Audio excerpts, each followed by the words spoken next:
J'ai parlé il y a quelques mois, c'était au début du mois de septembre, d'une nouveauté que j'avais découverte peu auparavant qui s'appelle les droits sexuels. Une vidéo a tourné sur le site de Mediapresse Info, elle a été extrêmement relayée, j'ai dû faire quelque chose comme 280 000 vues, et parmi les nombreux commentaires que j'ai entendus concernant cette vidéo, c'est elle exagère, elle dit n'importe quoi, vraiment elle est folle. Alors, j'ai bien sûr tout ce que je dis est absolument vérifiable. J'ai dans le petit ouvrage que les éditions Sigest m'ont permis de publier, je donne absolument toutes les références de tous ces textes et de tout ça. Le danger est énorme. Attention, il y a péril en la demeure. Voilà. Alors, les droits sexuels, c'est une notion qui a été propagée par l'Institut international du planning familial, qui est lui-même influencé par les conclusions et recommandations des rapporteurs de l'ONU. C'est-à-dire que les droits sexuels sont une notion qui est promue à l'échelle planétaire par l'Organisation des Nations Unies. Le document sur la Charte des droits sexuels a été publié en 2008. Il y a à peu près 35 pages d'énormité dont je veux tirer quelques brides, simplement quelques brides pour vous donner une idée du danger pour ce qui concerne les enfants. L'article 5 de cette charte dit que toute personne a le droit d'être reconnue devant la loi et à la liberté sexuelle, ce qui implique l'opportunité pour chacun d'exercer le contrôle et de décider librement de ce qui touche à sa sexualité, de choisir ses partenaires sexuels, de rechercher à atteindre son plein potentiel et plaisir sexuel, ce dans un contexte non discriminatoire et en tenant compte des capacités évolutives de l'enfant. C'est-à-dire qu'il est question ici de donner la possibilité de faire ses choix propres en matière de vie sexuelle et que cette possibilité est donnée à tout le monde au sens large puisque ce sera en fonction des capacités évolutives de l'enfant. On parle ici d'enfant et non pas d'adolescent. Alors, cette restriction qui consiste à dire qu'on tiendra compte des capacités évolutives, qui tiendra compte, quel sera l'âge concerné, tout est laissé à l'appréciation de qui voudra bien se saisir de cette énormité.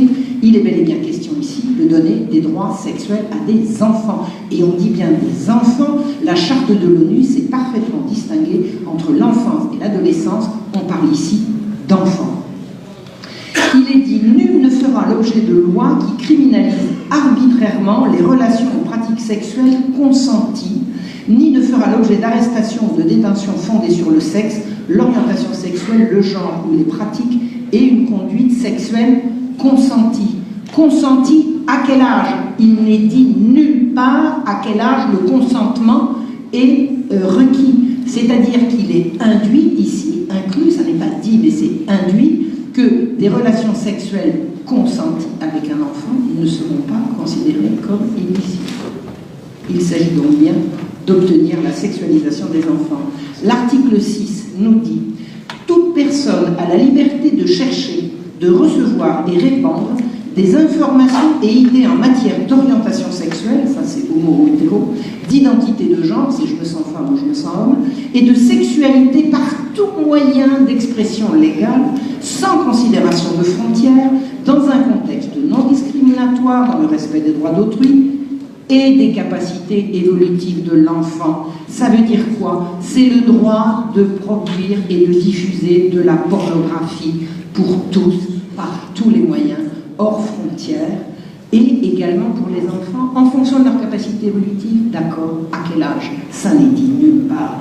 Et qui va déterminer les capacités évolutives de l'enfant? Qu'est-ce que c'est que cette monstruosité? On prépare le porno pour tous, et d'ailleurs, c'est pas qu'on le prépare, puisque maintenant, à partir du moment où un enfant a entre les mains une tablette, il a accès à du porno. Il y a absolument le seul moyen de protéger à l'heure actuelle les enfants de la pornographie et de leur retirer les tablettes et les téléphones portables. L'article 8 dit « Toute personne a droit à une éducation promouvant le développement des jeunes en tant qu'acteurs informés à même d'assurer la responsabilité de leur vie et de participer à la détermination des politiques de santé sexuelle et d'éducation à la sexualité. » Il s'agit ici de promouvoir le sexe à l'école et le droit au sexe pour les jeunes qui vont être acteurs informés à même d'assumer les responsabilités de leur vie. Comment est-ce qu'un jeune, comment est-ce qu'un enfant peut être à même d'assumer la responsabilité de sa vie en matière sexuelle si ce n'est en passant par-dessus la tête de ses parents? C'est la famille ici qui est visée.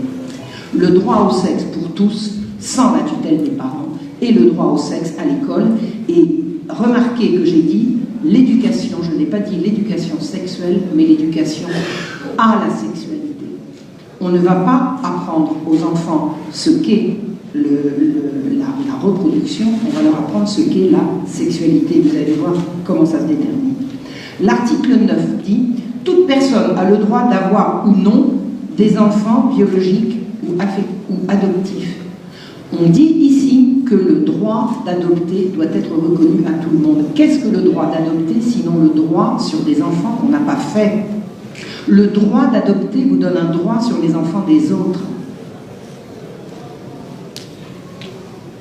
Toute personne a le droit de s'engager librement et avec son plein consentement dans le mariage. On ne les a pas attendus pour ça. Je pense que c'est une loi, c'est général. Ou dans toute autre modalité de couple civil, disponible à tout un chacun, dans un contexte non discriminatoire et en tenant pleinement compte des capacités évolutives de l'enfant. Les enfants vont donc avoir le droit de se marier à présent. C'est ça qui est dit ici. S'il existe des capacités évolutives de l'enfant qui leur ouvrent le droit au mariage, c'est donc bien que le mariage peut être ouvert aux enfants. C'est une aberration. Le mariage est un échange de consentement entre adultes. Les enfants n'ont pas à être concernés. Ne sont pas concernés. Même article, toute personne a droit aux conseils et services relatifs à la reproduction, l'infécondité et l'interruption de grossesse, indépendamment de sa situation familiale, s'inscrivant dans un contexte non discriminatoire et tenant compte des capacités évolutives de l'enfant.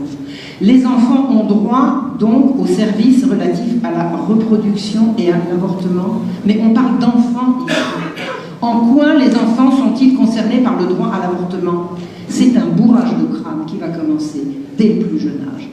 C'est de la perversion. Toute personne doit avoir accès à l'information et à l'aide nécessaire et à la recherche et à l'obtention de réparation pour violation de ses droits sexuels. Vous pourrez vous retourner contre quelqu'un qui aura mis obstacle à vos droits sexuels.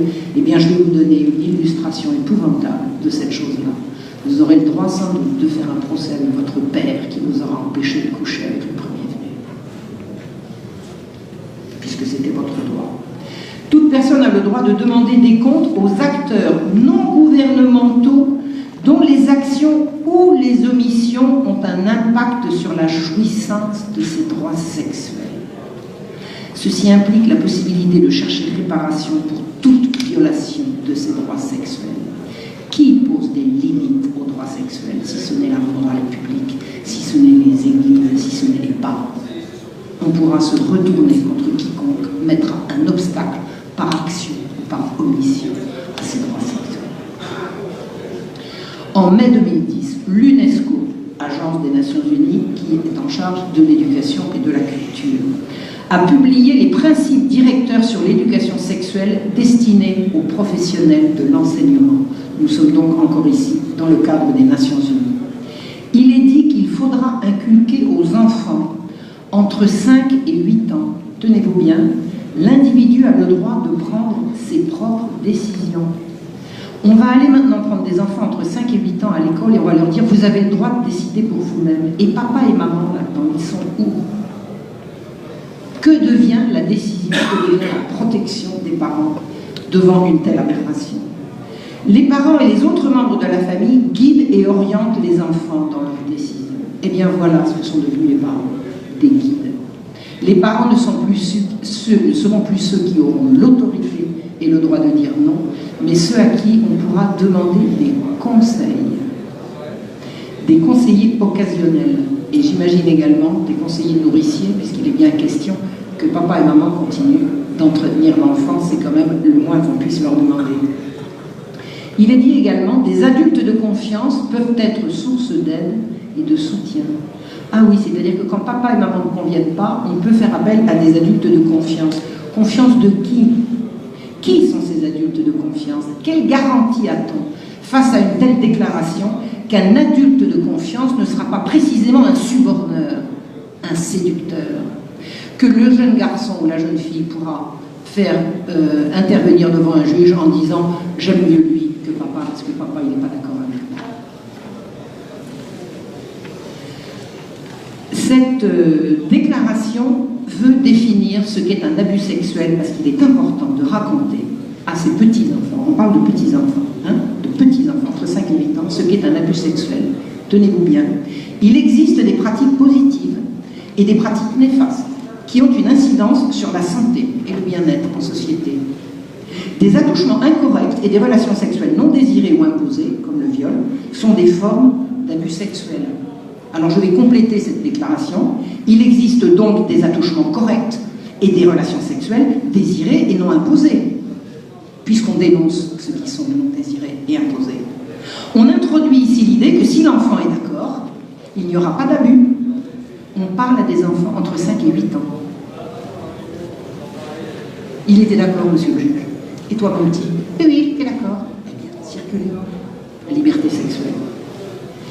Toute personne, sans considération de son état de santé, de sa religion, de son origine, de sa race ou de sa situation matrimoniale, peut élever un enfant et lui donner l'amour auquel il a droit. Comment ça peut élever un enfant? L'enfant de qui? C'est pas peut élever son enfant, c'est peut élever un enfant. C'est le grand marché mondial de l'enfant à vendre. C'est ça qui est dit ici. Et on va inculquer ces idées-là à des enfants entre 5 et 8 ans. Mon petit, écoute-moi bien. Toute personne a le droit d'élever un enfant, toi par exemple. Où sont papa et maman ici? Ils ont disparu. C'est une ouverture au droit à l'adoption, le droit sur les enfants des autres, mais il y aura des limites. Écoutez bien, il existe des personnes qui ne sont pas capables d'élever un enfant. Mais vous savez qui sont ces personnes qui ne sont pas capables d'élever des enfants? Ce sont les pauvres. Savez-vous qu'en Angleterre, on arrache les enfants pauvres des bras de leur mère à titre préventif? Préventif, des femmes anglaises viennent accoucher en France pour fuir les services sociaux qui, ayant découvert qu'ils étaient trop pauvres pour pouvoir élever un enfant, leur arrachent à la sortie du ventre de leur mère. Et savez-vous au nom de quelle loi infâme se fait cette pratique? Au nom de la charte anglaise des droits de l'enfant, Children Act 1989, Margaret Thatcher. Pour protéger les enfants, on les arrache à leurs parents. Souvenez-vous que Mme Laurence Rossignol, qui sévit encore, a dit en avril 2013 « Les enfants n'appartiennent pas à leurs parents ». Ah oui, ils appartiennent à qui exactement? Peut-on savoir? Savez-vous qu'en Suède, on peut enlever des enfants à leurs parents, c'est-à-dire que la police vient avec les services sociaux et les enfants repartent entre deux gendarmes et on les place dans des institutions s'il est avéré que leurs parents ont pu les menacer de la fesser. C'est en cours, c'est pas un cauchemar, c'est une réalité. Les droits de l'enfant, ce qu'on appelle les droits de l'enfant, la charte des droits de l'enfant, c'est la fin de la protection de l'enfance au nom de la protection de l'enfance. L'enfance est à la charge des parents, pas de l'État et pas du super-État, du supra-État. Maintenant, il y a pire encore. L'Organisation mondiale de la santé, autre agence des Nations Unies, mais cette fois-ci, qui sévit sur la santé, a édité en 2010 les standards pour l'éducation sexuelle en Europe. Les standards, c'est-à-dire les normes préalables. Écoutez bien, la psychologie, disent-ils, plus spécialement la psychologie du développement, montre que les enfants naissent sexués. Ça, c'est du Alfred Kinsey. Il y a un monstre qui s'appelait Alfred Kinsey, un pédocriminel, un pédéraste adepte du sadomasochisme. Il en est mort, il en est mort. Il s'est infligé au parti des supplices tellement épouvantables qu'il a fini par en mourir. Et autour de 50 ou 55 ans, c'est un type qui organisait chez lui ou dans les greniers de l'université de Bloomington où il professait des orgies dans des locaux qui avaient été doublement, triplement insonorisés pour qu'on ne sache pas à l'extérieur ce qui se passait. C'était un adepte des orgies les plus abominables. Il est le maître de la sexologie. Il est l'inventeur du concept complètement criminel qui consiste à dire que les enfants sont sexués dès la naissance. Il n'y a pas un institut de sexologie qui ne se réfère à un moment ou à un autre à Alfred Kinsey. Alfred Kinsey était un imposteur. Alfred Kinsey Alfred Kinsey était une ordure. Alfred Kinsey est promu sur la planète entière et tout ce qui se fait en matière de sexualité à l'heure actuelle se réfère à Alfred Kinsey. On sait ce qu'il en est par les travaux de Judith Reisman, que l'association Terre et Famille nous a permis de faire venir au mois de décembre dernier. Son livre est en vente ici au stand Contre-Culture. Je vous recommande de lire l'extraordinaire travail de Judith Reisman, dont les travaux sont restés pendant 30 ans sous le boisseau. Elle a été menacée de mort absolument partout où elle a pu aller pour avoir dénoncé ces horreurs. Je vous recommande de lire Judith Reisman, qui est vraiment la personne grâce à qui aujourd'hui je pense que je suis, enfin en partie grâce à qui je suis devant vous aujourd'hui. Donc, l'éducation sexuelle nous disent, les standards de l'UNESCO, de l'OMS nous disent, l'éducation sexuelle doit commencer dès la naissance. La naissance. Comment voulez-vous éduquer sexuellement un enfant à la naissance? En quelle langue? Avec des mots ou avec des manipulations? Qu'est-ce qu'on promeut ici? Qu'est-ce qu'on promeut ici? L'éducation sexuelle doit être basée sur des informations précises et scientifiquement étayées. Qu'est-ce que la science vient faire dans la sexualité? Il n'y a de science en la matière que ce qui est issu des travaux d'Alfred Kinsey, criminel et imposteur. Les objectifs de l'éducation sexuelle sont de favoriser le respect de la diversité sexuelle. Vous savez ce que c'est la diversité sexuelle? Je ne veux pas être grossière. Quand je me lâche sur ces choses-là, je suis épouvantable. Je préfère, je ne dirai rien. Je vous laisse deviner. Et les différences entre sexes, ainsi que la prise de conscience de l'identité sexuelle et des rôles socialement associés au genre. Ça, c'est la promotion de la théorie du genre qui prétend qu'on ne naît pas un homme ou une femme, mais qu'on le devient par choix. La diversité sexuelle, c'est l'introduction de l'homosexualité comme objet d'étude et de promotion, alors qu'elle concerne moins de 5% de la population, c'est-à-dire que 95% de la population n'est pas concernée par l'homosexualité. Et c'est pas faute d'en parler. Les différences entre les sexes n'ont pas à être enseignées à l'école, oui ou non. Les rôles socialement associés au genre sont de l'idéologie. C'est l'idéologie du genre. Aucune caution scientifique sérieuse n'étaye cette théorie qui est totalement idéologique. Il est dit dans les préconisations qu'entre 4 et 6 ans, on apprend ou on en renseigne l'enfant sur, entre 4 et 6, la reproduction humaine, c'est le moment, à 4 ans, la consolidation de son identité sexuelle, la masturbation, le plaisir et la satisfaction à se toucher. Alors vous êtes dans une école maternelle et vous allez confier aux enfants les écoles maternelles dont les instituteurs vont enseigner aux enfants la masturbation, le plaisir et la satisfaction de se toucher. C'est de la corruption de mineurs.